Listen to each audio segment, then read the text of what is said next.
If I am a star, the people made me a star.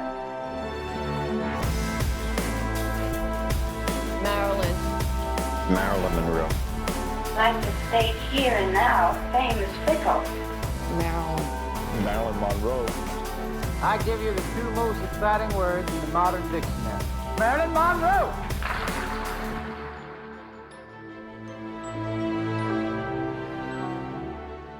Hey everybody, thanks for tuning in to this episode of All Things Marilyn. My name is Scott Fortner, Marilyn Monroe historian, collector, and owner of the Marilyn Monroe collection. I am Elisa Jordan. I am also a Marilyn Monroe historian, an author, and the founder of LA Woman Tours. Elisa, we have an amazing show today on a really important topic, something that has totally blown up this week, all over social media, all over the news. It's been a big week, and everyone is pretty exhausted after the last 4 or 5 days. Yeah, it's been incredible. It's quite the news story. What we're going to be talking about today is the fact that Marilyn Monroe's house came very, very close to being demolished. We can be considered experts in many different areas of Maryland, but the people that we have on the call with us today are authors and experts, a writer and director and producer of his own independent film on Marilyn, who actually knows quite a bit about Marilyn's house as well. Let's get to our introductions. And first up is a repeat guest for the podcast, Gary Vitaco Robles. Gary is the author of Cursum Perficio, Marilyn Monroe's Brentwood Hacienda, the story of her final months. This was Gary's very first book that he wrote, and the topic was what we're here to talk about today, Marilyn's house. Gary has also written Icon, The Life and Times and Films of Marilyn Monroe, Volumes 1 and 2, and then also Icon, What Killed Marilyn Monroe, Volumes 1 and 2. Welcome, Gary. It's a pleasure to be back. Thank you, Scott and Elisa. Also, another repeat guest is April Vivier. April is the author of Marilyn Monroe, A Day in the Life, and Publicity, An Appreciation of Jane Mansfield. Welcome back, April. Thank you so much for having me. And finally, our newest guest to the podcast, but yet longtime friend, is Rami Gangarosa. And Rami is a writer, producer, and director of a yet-to-be-released short film on Marilyn, and it's called Marilyn's Dark Paradise. Rami also has a professional background, coincidentally, in real estate funding and development. So welcome, Rami, to the podcast. Thank you so much. Thank you for having me. We're happy to have all of you here. And so before we dive into the details of what happened this week, I'm going to ask Gary to share with our listeners a little bit about Marilyn Monroe's house. When did Marilyn buy it? How much she paid for it? How long she lived there? And for people who may not know, what is so significant about this house and why was it so important to Marilyn? The house is located in Brentwood on one of the numbered Helena Drives, which is off of Sunset and San Vicente. And the house actually has a connection to the film industry before it belonged to Marilyn. So the couple who built it were Richard and Martha Hunter, and he was a motion picture cameraman and an actor. And the census shows that he was living in the house in 1930 with his 2 adult sons. But when Marilyn bought it in early 1962, it had been owned by a couple with young children who had outgrown it. What was her motivation for buying this house? Marilyn at the time was living primarily in New York. That was the residence where she filed her taxes. She and Arthur Miller had been divorced. Arthur got the farmhouse in Connecticut. Marilyn retained the apartment. But her career was on the West Coast. So she headed out to a very small apartment on Doheny Drive in the same small complex where she had lived a decade before. And this was the summer of 1961. And she began treatment on the West Coast with Dr. Ralph Greenson, a psychiatrist and an analyst. And he was the man who prescribed this to Marilyn to emotionally ground her and create stability and permanence and a new independence as a divorced young woman salvaging her career. She had a companion who was living with her, who provided structure and routine, Eunice Murray. Marilyn asked Mrs. Murray for assistance in finding a home that would resemble Dr. Greenson's. And this was because Marilyn was invited into Greenson's family with his wife and adult children, where she was peeling potatoes and washing dishes in the kitchen. And she felt like a member of a healthy, loving family. And she wanted to recreate that sense of a home like his with Mexican tiles. According to Eunice Murray, She was the one who actually found this single-story home on a very private cul-de-sac that she thought would appeal to Marilyn because it had a wall that was like a fortress and it would afford privacy and security. And there's only two houses at the end of the street. Marilyn's on the left and another one on the right. And the only other two are on the corner, but they face Carmelina. So this house is a Spanish colonial revival, but I would say that it has some Mexican, even Moorish and Pueblo elements. I think it's a really fine example of early 20th century Southern California architecture. Think of thick white stucco walls, deep silled windows that are casement windows, the red clay barrel roof, cathedral beam ceilings with exposed trusses. She had a fireplace in the living room and a kiva fireplace in the bedroom. This was a 3-bedroom, 2-bath home with a sunken living room and a pool in the back built in the late 40s with a beautiful terrace garden that dropped to the valley below. And the tiles on the entry of this home had a Latin inscription on them. It said, Cursum Proficio, and that translates to my journey ends here. And apparently this message really resonated with Marilyn and she found comfort in it. The asking price was $69,000, which is quite a lower number than the most recent sales price. She made an offer of $52,500 in January of 1962, but it needed some roof repairs. There was some counter offers and they finally agreed at $57,500. Marilyn moved in early March and she sadly and unfortunately died there, but the furnishings all haven't arrived. This house, though, represents a lot for Marilyn. A house is a reflection of our identity. This home represented laying down roots. And I must tell you that of all the 5 books I've written on Marilyn's remarkable life, this one is a reader favorite because they see the woman not through her films, but through the home that she created for herself. We all make a pilgrimage. People come from all over the world. They go to Los Angeles. What do I hear people want to see? The Hollywood sign, Grauman's Chinese Theater, her footprints, and Marilyn Monroe's house. That's so true. Even when I was first really discovering Marilyn's presence in LA, one of the very first things I wanted to see was her house. Can you double check, though, the number for the price that she paid for the home? I thought it was $77,500 that she paid. And that's what's actually being reported everywhere. And I think you said a different number. I did. And I think my book has the 75, and I don't think it's correct. April has the answer to that.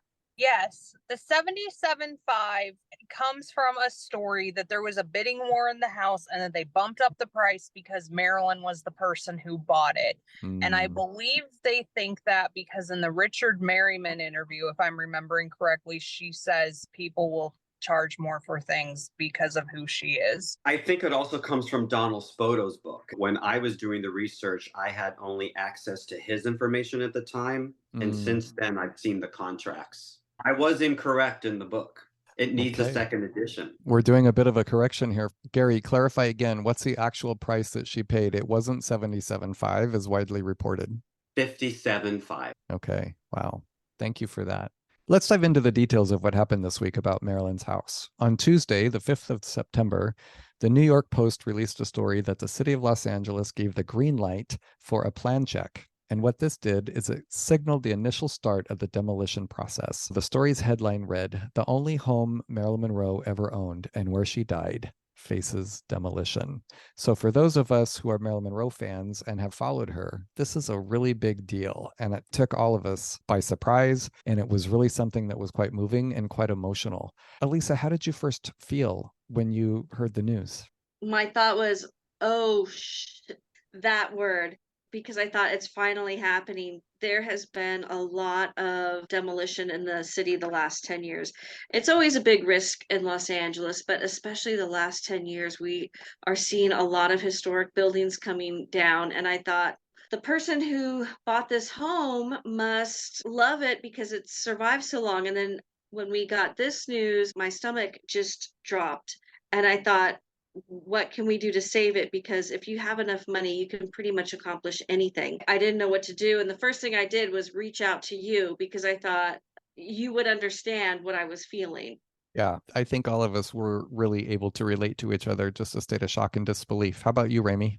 I was devastated, especially based on how quickly things seemed to be accelerating. I was also remembering the month before, around August 4th, I had visited the street and it seemed like it hadn't been occupied in a while. There was also a new police camera on that street, which I've never seen before. So, all not great signs, especially in light of that news. Definitely very upset and devastated. Raimi, you've been working on this short film, and the house is pretty heavily highlighted in the film. Is that right?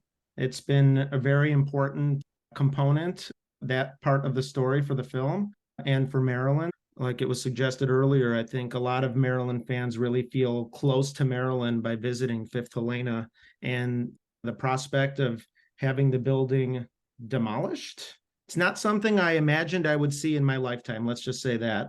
And it's interesting because I had just finished the film last month. And then I thought to myself, wow, I'm actually going to get a break for a moment. And then all of this, the sudden, this news came out of nowhere. So definitely very surprising. Yeah, I know. It's always something with Marilyn. If it's not one thing, it's another. April, what were you doing and how did you react when you heard the news? Oh gosh. I was, I think, just in a state of shock. I have to echo Raimi's sentiments that I never thought this would happen during my lifetime. Instead, I thought the house was just always going to be there because it's such a landmark property. It was very shocking for me that they would tear that house down. And even trying to look at it pragmatically, it's their house. They can do what they want. I was just sitting there and I'm like, the house is worth more than the property is because it still has Marilyn's touches in it. I was very surprised. I came to the realization that I didn't recognize how attached to the house I was. It had always been something in the back of my mind. I thought it could happen, but it won't happen. It's Marilyn Monroe's house. And when I first saw the headline and it was shared with me, it was just a total state of shock and disbelief. Like, this cannot possibly be happening. Somebody will do something and somebody will come in and save the day. For me, it wasn't like a roller coaster. It was just a constant uphill climb. There was no down until Friday when the city council approved the motion to stay the demolition. But we'll talk about that a little bit later. This isn't the first time this type of thing has happened, though. Elisa, you are an expert on Los Angeles and historic sites, and you have your company, LA Woman Tours. And so you know an awful lot about the history of Los Angeles and this type of thing. This actually has happened before to really famous homes. Why don't you talk about that a little bit? Yeah, there are several examples of this, but I'll go through some of the worst ones.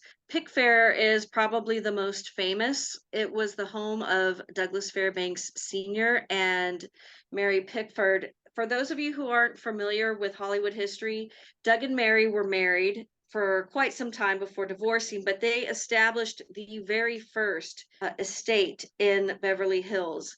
Because of that, other celebrities followed them to Beverly Hills, and that's how Beverly Hills became a celebrity enclave because of this home, Pickfair.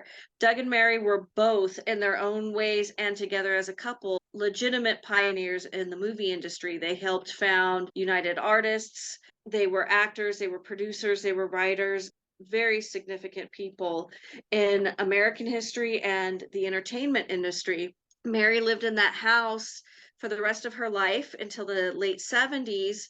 After she died, the house was purchased by Dr. Jerry Buss, who owned the Lakers. And he had a great love for architecture. He made his fortune, his original fortune, in real estate. And he liked to say, I like things that can't be replaced. At one point, he owned the Chrysler building. He purchased Pickfair and he did not gut it. He restored it to its former glory. It was looking a little raggedy because Mary Pickford had gotten old. He restored it. He lived in it. He loved it.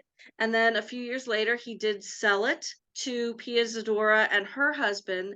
They tore it down, and this still comes up a lot. People are still angry that Pickfair came down. The reason the couple gave originally was that the house had termites. Termites are a big problem in California. A lot of houses have termites. You can treat that.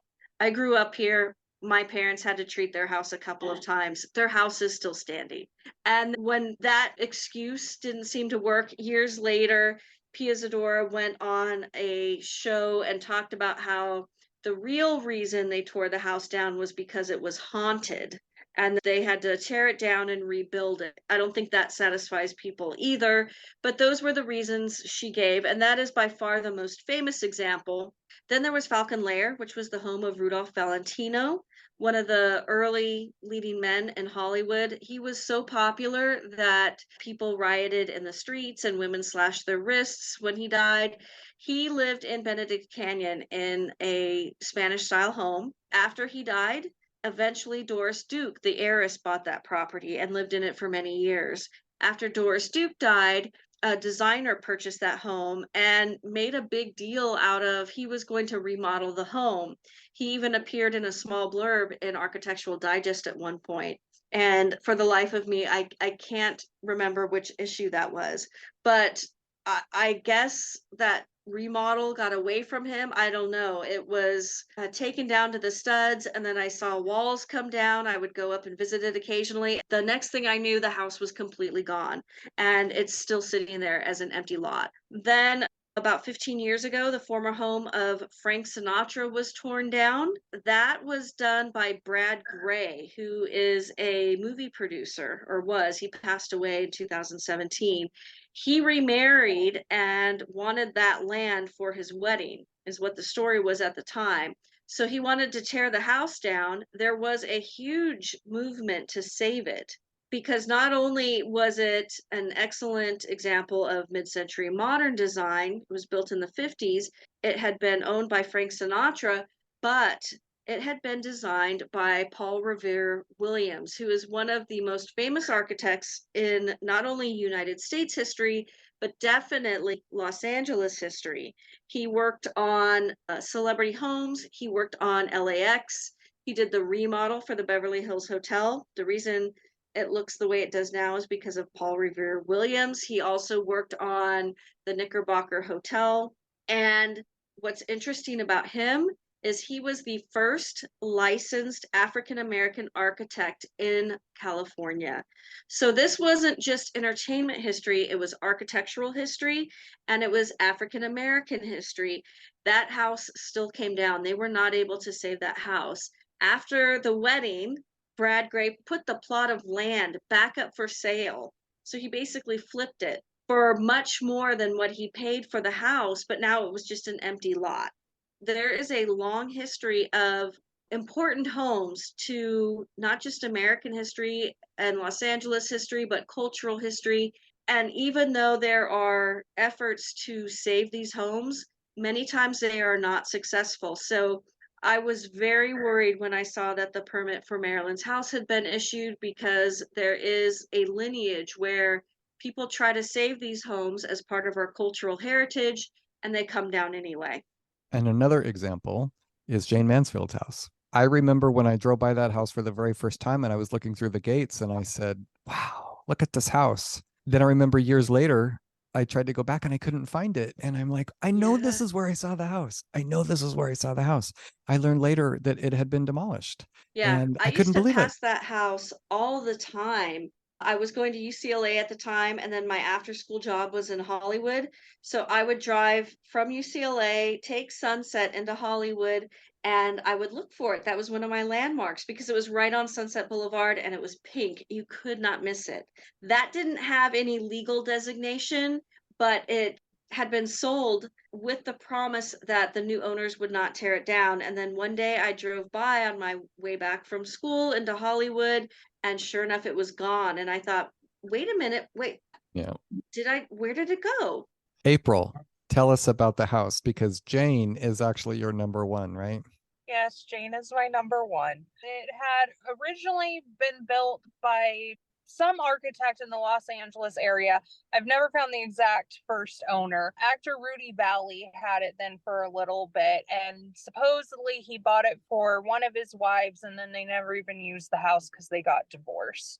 Very long sequence of events. Jane bought the house in 1958. She lived there until 1967. It was then sold to a former burlesque dancer and her investor husband. And finally, Engelbert Humperdinck bought the house. He basically said he was a huge Jane fan. He wanted to live like she did, so he bought this house. Much like Falcon Lair, the house got to be a little too much for him, and he tried to sell it for years, like over a decade. At one point, he went on QVC in an effort to sell the house. Around 1992, 93, he went on QVC, and for $3.9 million, you could buy the Pink Palace. Obviously, it didn't sell. 2002 comes along, and he decides he's going to sell the house. He sells it to Roland E. Arnall, who was a businessman and he was a diplomat, just very bougie. So he sells the house to him, and there is a stipulation the house isn't going to be torn down. Roland already owned the Owlwood estate, which was Joseph Skank's house, and he decides, well, he's going to keep the house. I don't know why you would think that, but obviously the house got raised and the Owlwood estate was expanded. And it didn't just destroy Jane's house, though. They also tore down the former home of Esther Williams to create this gargantuan lot. I think the last time the Owlwood estate was listed was for like $180 million. To my knowledge, that did sell recently, and they're now redividing it into 3 separate estates. So go figure. That's incredible. There's a lot of history with that house too. She was on the Edward R. Murrow show. He interviewed her while she was inside that house. I've seen clips of that online. It's really fascinating. And our good friend Scott Michaels from Dearly Departed Tours, he actually owns not only the gates to the Pink Palace, he also owns the car that Jane was in when she passed away.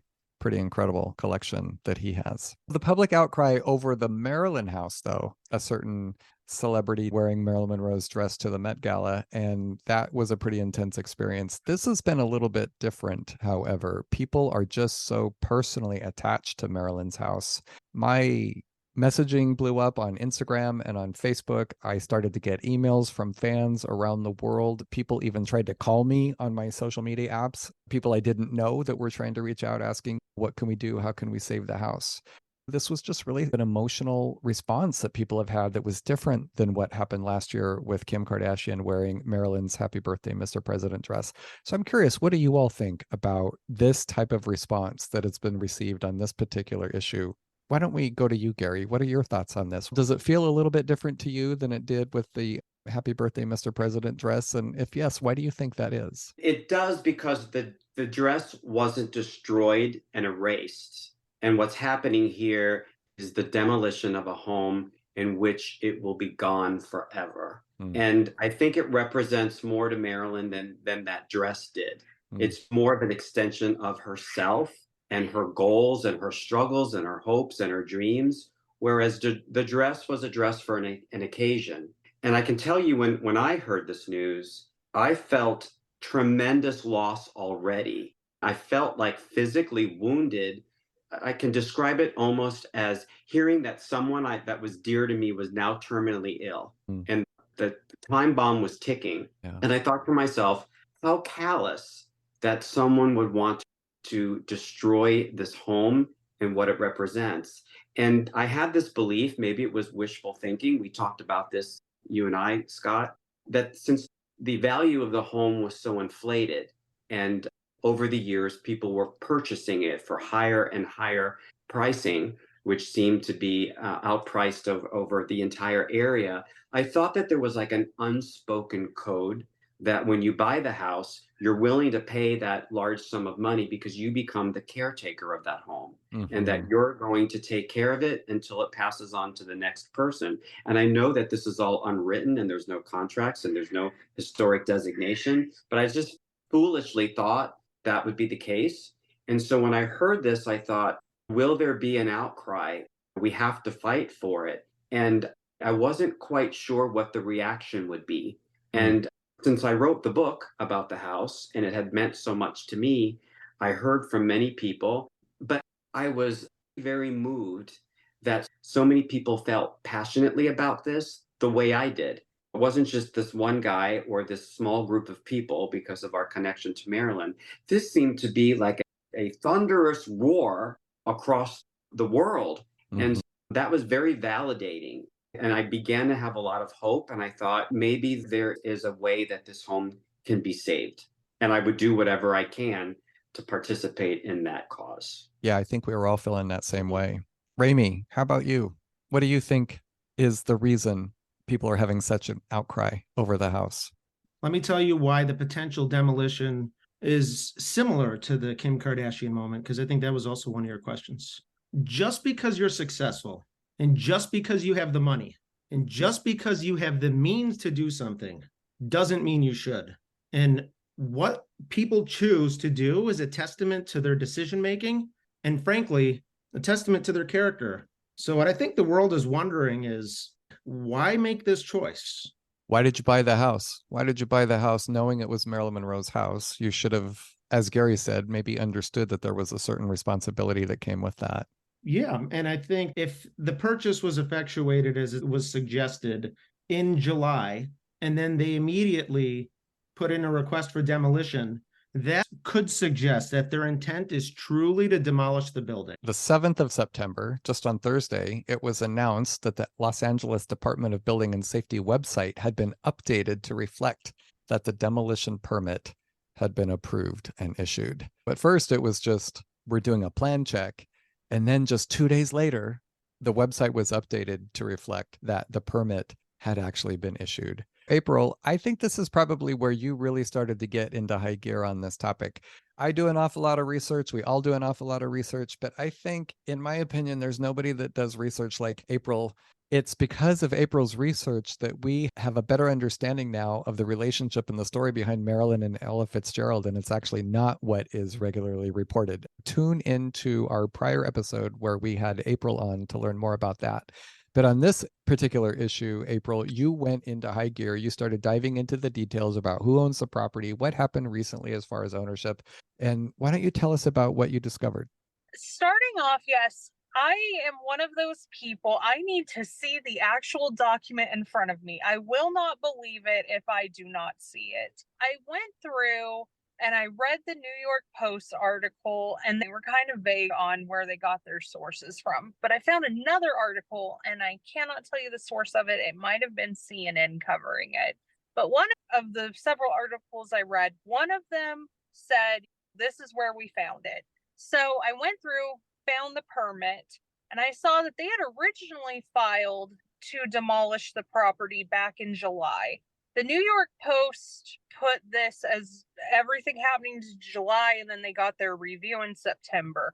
What actually happened was they originally filed on July 31st to demolish the property. Their first application got denied on August 3rd. It was denied within a few days. Everyone, I think, would instantly come to the conclusion that meant there was something wrong with their paperwork. So they refiled on August 7th for the property to be demolished. And of course, that's 2 days after Marilyn's death anniversary. What made the news was the August 7th permit. I wanted to see what else we had missed, because let's be honest, I don't think any of us go through and look at the permit office paperwork on a regular basis. And I saw that they have been trying to make changes to the property, most notably building on a second story for over a year now. And those permits have been denied. And they've had other things that have been denied as well. But of course, the main thing we're talking about is what would have happened to the house. But they wanted to add on a rec room and another bedroom. It made sense for their living situation. So I got all the permits and everything. And I want to find out who owns this house. I found out who owns the LLC. Just went through, started collecting as much data as I could. The reason I wanted to do that was, one, we were talking about submitting an application for the house to get declared a historical landmark, and you need all of this stuff to do it. You need every permit that was approved for any alterations to that house. And I also, obviously, being I'm there, I'm going to track what they've been trying to do the house, whether it's approved or denied. The other reason is I am just very nosy. And I wanted to figure out why they came to this decision. And looking at their permit applications that had previously been denied, I did start to get a fuller picture of, okay, they had tried to do this, keep the bare bones of the house, but make it fit to their life. When that didn't go through, then they were just like, okay, we're just going to demolish the house. And so it did give insight into their mindset. Now, I am not saying I agree with that mindset. For those who don't know, the house next to Marilyn's was demolished back in 2018. Now there's a big monstrosity that they're still working on there. And there are theories that connect Marilyn's house to that house. I don't know the validity of that, but there are several sources that theorize the people who built the monstrosity house built it too close to the property line of Marilyn's house. So they don't have a backyard, and that they have actually secretly bought Marilyn's house and want to turn it into a backyard. I don't believe that. I don't think that would have worked or would work with the Helena's neighborhood. Who knows? April referenced the owner being an LLC. When going through these documents, the owner doesn't appear as John and Jane Doe. It appears as a corporation, an LLC. That's what she was referring to. Correct. Thank you for that, Elisa. Yes, it comes through as an LLC. It's Glory of the Snow LLC. However, it has since been sold, and I'm going to put that in quotes, to a trust that has the same name. And I'm not going to theorize anything because the owners of the LLC insist that they have nothing to do with the trust. So we will take them at face value on that. But yes, it has gone from an LLC to a trust. My very infantile understanding of all of it is that the trust gives them some more protections than the LLC does. Yeah, it's a bit of a different registration. Just to clarify, what's really interesting and a little bit confusing, and I'm even going to say that in my opinion, a little suspect, is the LLC was named the Glory of the Snow. And recently, the property transferred ownership from the LLC to a trust that is also called the Glory of the Snow. So it's all just a little bit weird. I don't think anybody knows for sure why, but this is where our good friend Ramy comes in with his experience in real estate development and investment. Ramy, what do these types of things mean? I just want to point out that this is your opinion and this is based on your experience. It doesn't in any way reflect that we know specifically what the new owners and the former owners, be they or be they not the same person, though I understand from a blogger by the name of Nathan Marsack, who has a blog called Rest in Peace Los Angeles, that representatives for the prior owners reached out to him and attempted to make it very clear that they are in no way affiliated with the new owners or the trust known as Glory of the Snow, even though the name for the LLC is the name of the trust. They're the exact same name. Ramy, with your background in real estate and development, what do you think? What's your opinion on all of this? What does all of this tell us about the situation? And what do you think the possible options for the future might be? I think those are great questions. And maybe I'll just start with a little background on myself. I am the COO for a national residential real estate investment lender, and we work with real estate investors throughout the country. So as you can imagine, I've seen all sorts of contracts over the years.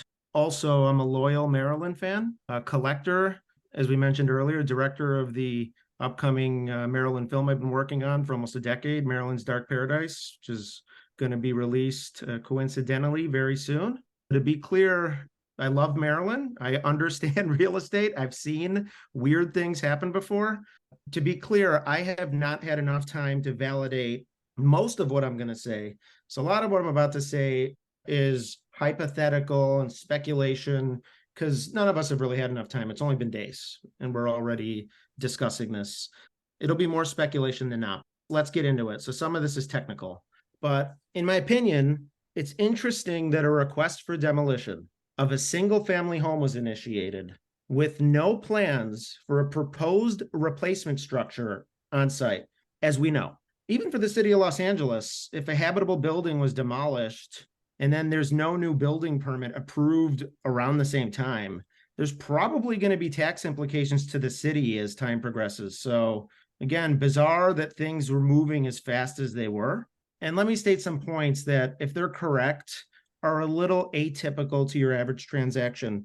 As you suggested, some of the documentation that's online, it's unclear if that's actually accurate. So I can only comment on what I've seen, which may or may not be accurate, on who owned the property, who it may have been deeded to in July. But let me just state some of these points and then we can discuss them.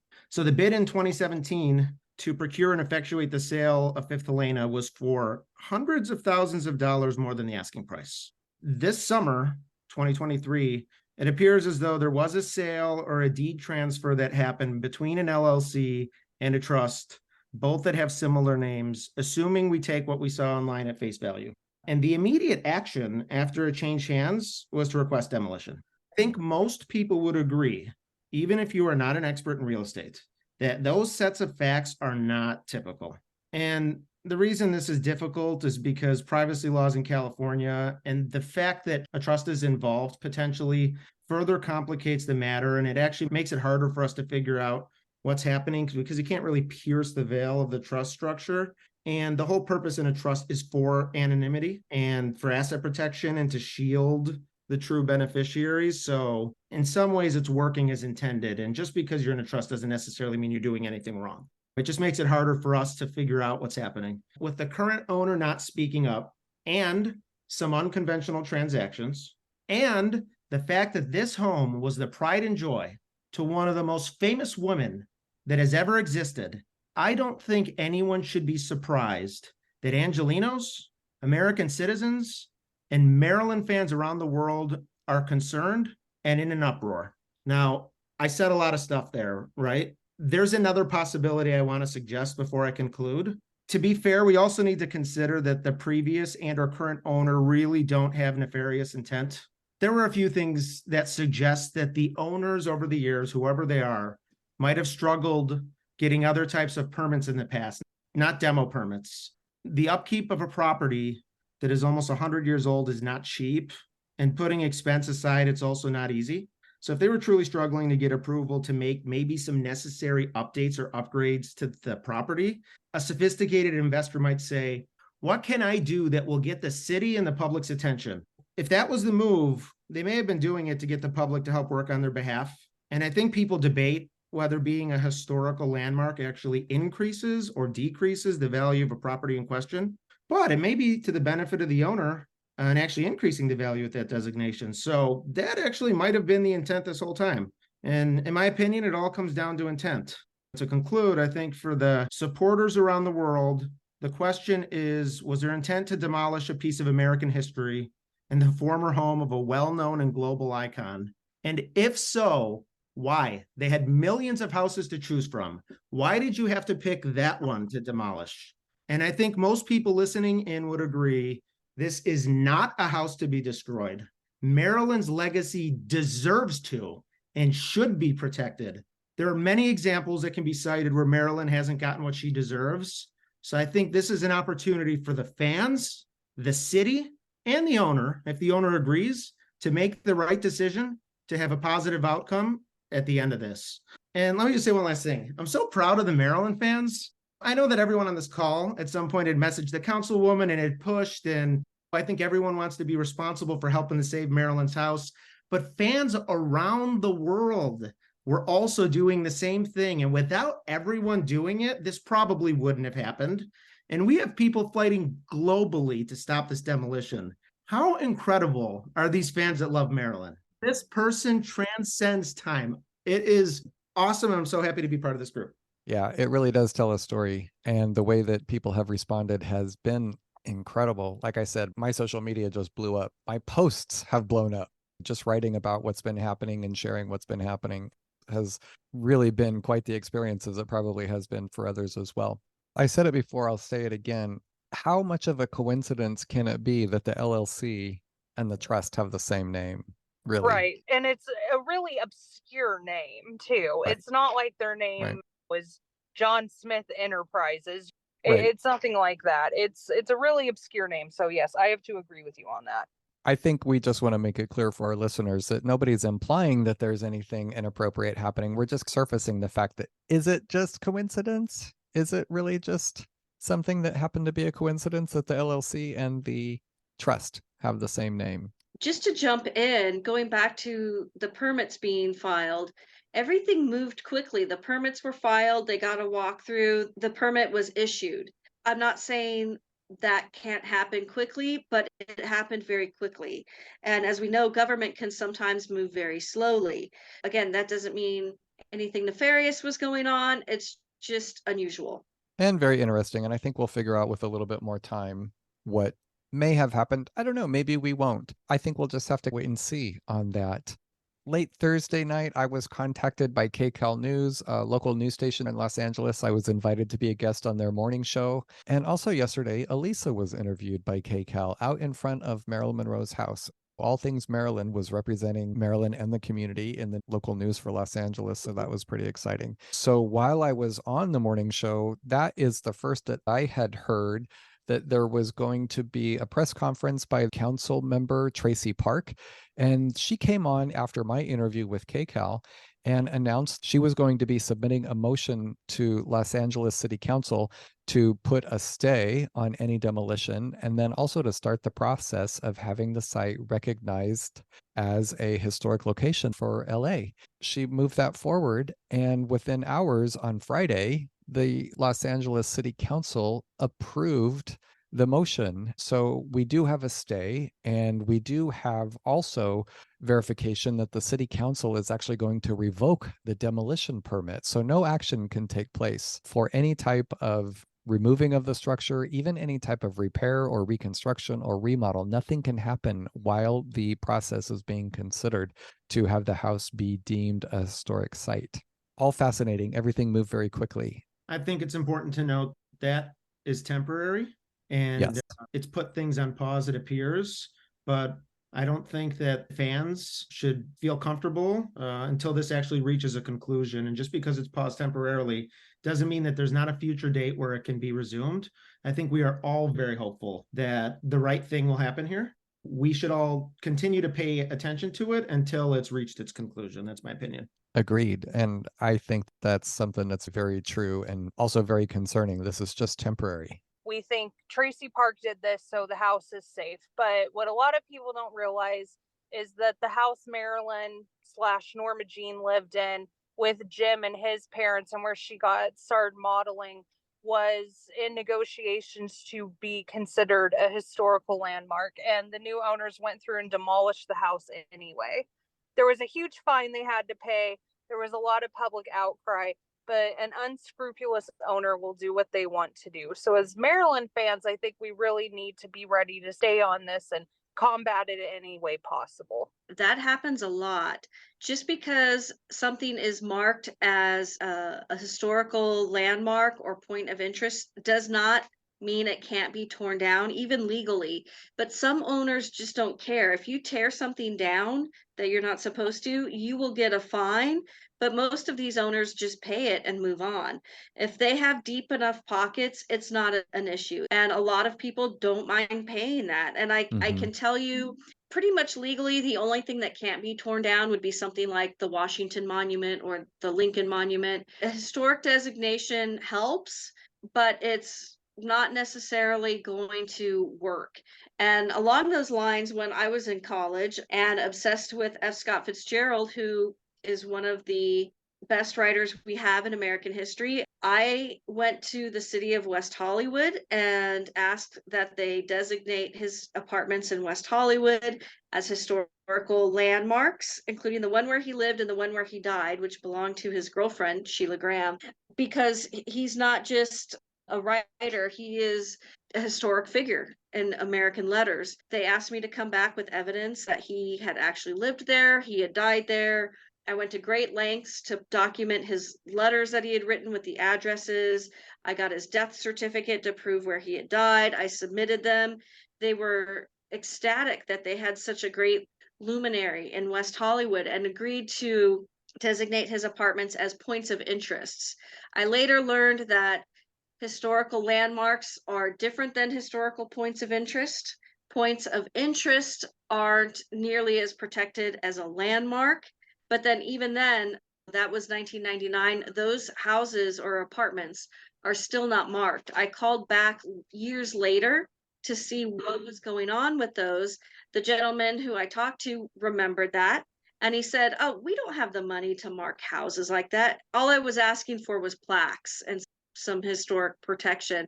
And he said, "Oh, yeah, we don't have the money for that. If we marked every home that a celebrity lived in West Hollywood, it would just be too many homes." just because you have a victory doesn't mean the war is over. Councilwoman Park did get the motion passed unanimously by LA's city council. And Tracy Park herself went out to Marilyn's house and taped the order on the front gate to the property. I don't know about you guys. I was so emotional and so spent after so many days. My eyes just welled up a little bit with tears. And I was like, okay, the house is saved. I can't believe it. How did you guys feel? How about you, Gary, when you heard the news? Ramey heard my reaction. He sent me the link and I listened to it in my commute home from the office. I was very busy in my career, but I was distracted by this issue and there was a great heaviness in my chest. And I listened to it in the car and I called him up immediately afterwards. But I could tell you that I am now Councilwoman Park's #1 fan. And to hear this very strong woman step up with passion to preserve this piece of history and to hear her validate Marilyn as an American treasure, to hear her explain so eloquently, better than I could. And she hasn't written the book about Marilyn. I was very impressed by that. She spoke with such conviction. And as like a protector of Marilyn's legacy, I almost felt like she was one of us. She understood, she really got it. And here was a person in the position of power being on the right side of history and doing the right thing. Like everyone else has said, we have to be vigilant. And this is a reprieve. I can't completely exhale. There's still tightness in my chest, but I feel like the fate of the house is right now in capable hands of someone who has some power to ensure that it will be protected. I don't know for sure that's going to happen, but I have hope. I burst into tears. It was a sign to me of how heavy this was weighing on me. I don't think I truly understood the extent of that heaviness that was in me. So it was a bit of a relief. I was really relieved. Like there's a bad diagnosis, but it's treatable. We've got more time. There's other things we can do. There's other options. I was absolutely overjoyed when I saw that. It was so nice seeing Elisa too. I'm always happy to see her smiling face. She looks gorgeous. But absolutely, this isn't over and we need to stick on it. Like Gary said, we need to be vigilant. Like Elisa said, the war isn't won. But for a brief second, I sat there and I was just like, oh my gosh, it happened. Very happy. Obviously, I want everything to go through. But yes, just pure happiness. There was a sense of love for Marilyn wins. I really felt a passion, like a global national passion behind this that wasn't just the Maryland community. It seemed to be extended into the general public, which also tells me that Marilyn's legacy as an American treasure is really just that. She is embraced.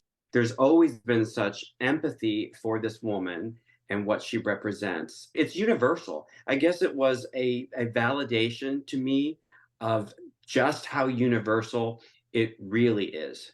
It's so true, Gary, what you just said. What I felt was just this sense of finally something good. For so long, it has been, oh, here's the latest murder theory on Marilyn Monroe. And even Kim Kardashian wearing Marilyn's dress and blonde last year. It's just one punch to the gut after another when it comes to Marilyn. And it's really rare that you see something super positive finally happening. The headline that Marilyn's house was going to be demolished, yet another punch to the gut. To see that somebody like LA Councilwoman Tracy Park acted quickly and firmly, don't mess with me, this is going to happen type of an attitude, was just really refreshing and just really satisfying that something positive finally happened. And in response to your comment about the global appeal, I've been texting with really famous people that were reaching out and contacting me saying, this is really great news. I'm really glad this happened. People with millions of followers, people that are very well known, celebrities that just contacted me and reached out and said, I'm so happy that this has happened. And finally, Marilyn is getting some justice that she needs. My fantasy is that this outcry is going to create a knight in shining armor who is going to sweep in and give the owners of the property a tremendous amount of money to disengage them from this and allow them to move on in a way that is best for them, Mhm. and then become a caretaker to the house and somehow ensure that it's going to go on. I mean, that's just my fantasy and it could be far-fetched.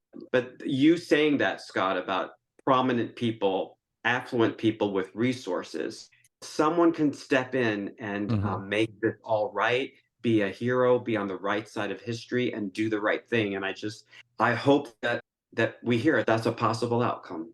I think that's a fantasy a lot of us have, actually, because I've had that too. And we should point out just very quickly, whenever her house comes up for sale or there's an issue with it, like there is now, the first thing people say is usually, well, it should be a museum. It should be like Graceland. And we should maybe address that. The neighborhood is not zoned to allow for a museum or a public tourist attraction. It has to remain a private home. And that is just the way it is, unfortunately. That's why it has transferred ownership to individual after individual. It can't be made into a Graceland because the area isn't zoned. Elisa, I think you're exactly right. There's residential zoning, there's commercial zoning, those types of things. Marilyn's house is in a residential zone. There will never be a business that sells tickets for people to go to a museum at Marilyn Monroe's house. And here's another example. Hugh Hefner wanted the Playboy Mansion to be turned into a museum like Graceland, and even that couldn't get the proper zoning. That's a much bigger property. I think he has 5 acres, which doesn't seem like a lot, but in Los Angeles, that makes you a land baron to have that much land. And the fact that he couldn't get it for his home, there's no way that a smaller house on the end of a very private cul-de-sac is going to get a museum designation. And I'm not trying to be negative. I'm just trying to explain why this hasn't happened and why we can't move forward with that. So, Elisa, here's my bargain with that. Okay. I completely understand that.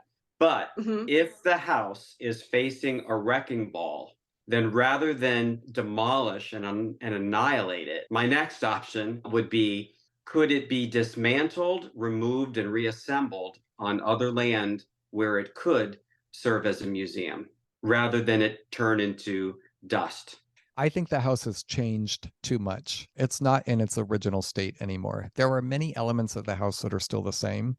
Even Marilyn's bedroom has been modified somewhat. The bathroom was remodeled. The door is in a different location. It's not in the same place as when Marilyn lived there. They relocated the door so that they could turn her bathroom into more of a guest bath so people could use it right off the living room.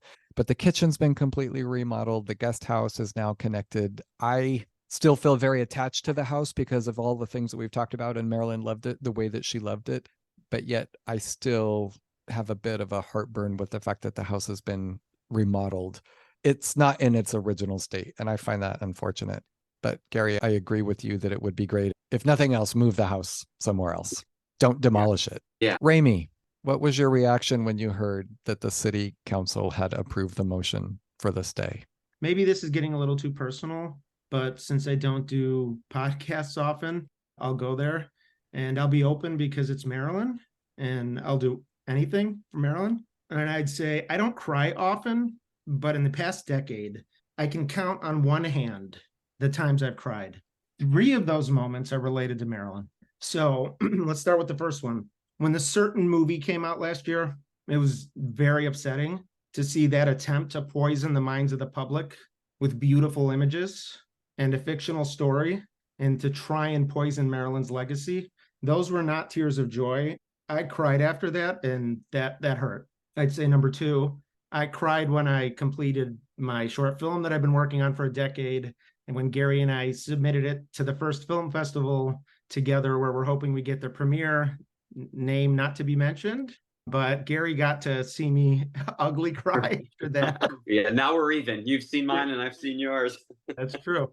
And third, that press conference by Councilwoman Park, what an incredible, strong leader. And when she spoke, I believed her words. She wants to, and she is putting in the effort to do what she can to save the property. I don't think it's common that someone can even move that quickly. And she did that for us. She did that for Marilyn. And if you're asking how I feel about that, that's the 3rd time I'll mention that I've cried related to Marilyn. And those are tears from feeling that Marilyn is finally getting validation. And I'm very happy to see that. I was so relieved. I was actually on the freeway. After my interview with KCAL, a friend of mine was with me. We were going to have breakfast. I got the call for KCAL. We rushed over to Marilyn's house so that I could be interviewed, and she does dog rescue. She got an emergency call. After my emergency rescue call, she got an emergency rescue call that a dog was going to be euthanized that they had been trying to save. So we hopped in a car. I drove 2 hours to get this dog in LA traffic, and they were closing at 5 o'clock. We got there at 5:01. We saved the dog. And it was during that really hard drive in LA traffic to save this dog that I found out Marilyn's house had also been saved. So it was just completely overwhelming. I'm still trying to process it. I'm exhausted, but in the best possible way. So it was a very emotional day for me yesterday. And I was grateful that I had a support network that understands, like you all, and even friends and family were sending me messages. Hey, I just saw you on the news, and getting calls and things. And I hadn't even seen my segment on the news because I was on the freeway, and that's when the news came through. It was a really weird day that Friday afternoon. So it was just a very weird day and so emotional, and I was drained. But I remember thinking when I got home, there are good days. Like, life Yeah. can be so hard, and sometimes you work for something and you get it, and it's not even about you, it's about what you're working toward and the greater good. As weird as it sounds, this house is very important. Marilyn's career is more than just movies. She is a genuine historic figure.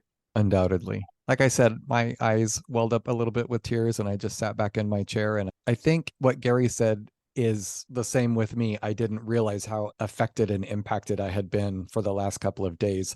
I wasn't sleeping at all. I was up very late. I was up in the middle of the night. I was up very early.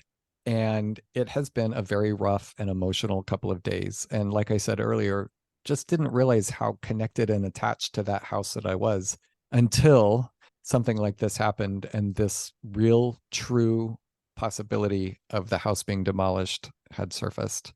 Ramey's 100% right. We are not done. Other comments have been made about that as well. It's not over yet. This is a temporary stay. And so our listeners, you should know that you can participate in the process to save Marilyn's home by emailing Councilmember Park directly to share your support for the historic designation for the site.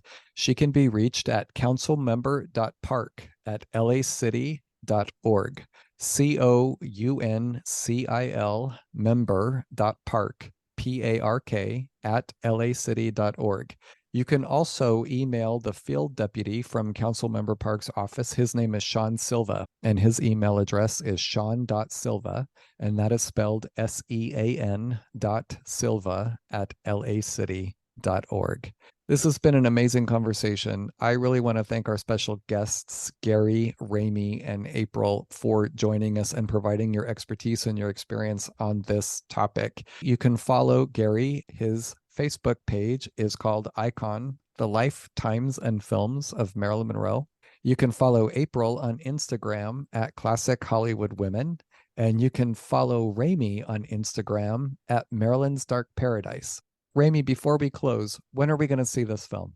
Hopefully at the beginning of 2024. I've submitted into 2 major festivals at this point. There will be a third one.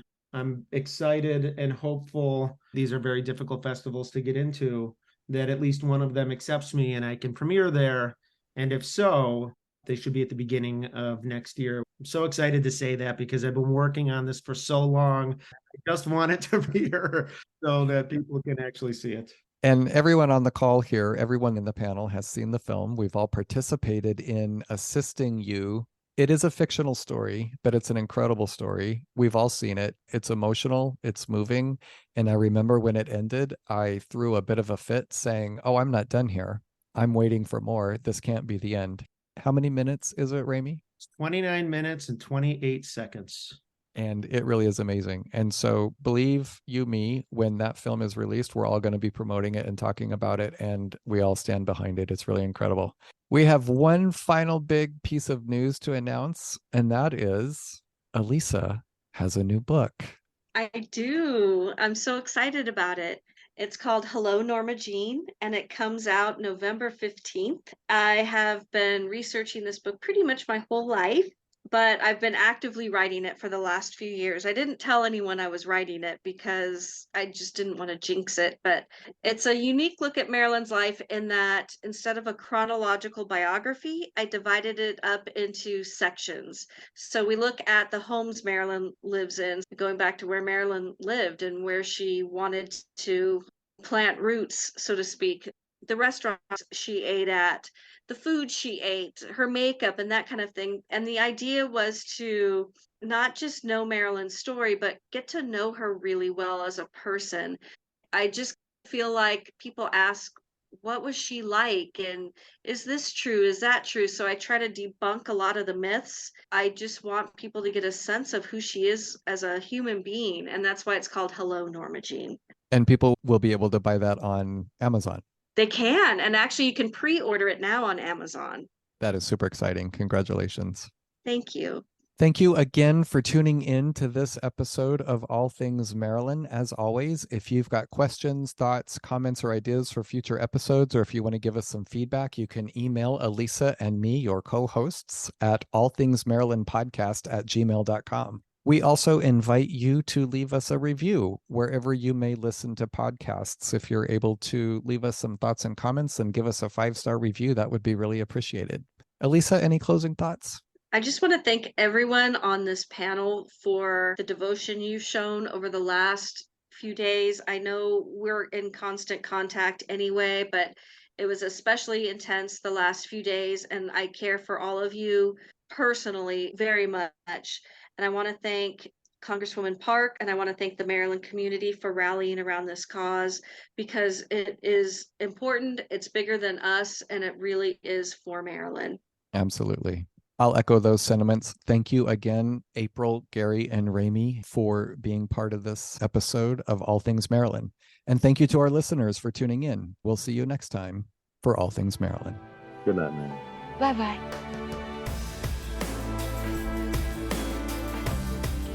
Your loved on the screen, and that's the one thing that survived, you know. I realize more and more the responsibility, but you do miss sometimes just being able to be completely yourself and someplace and people just know you as another human being.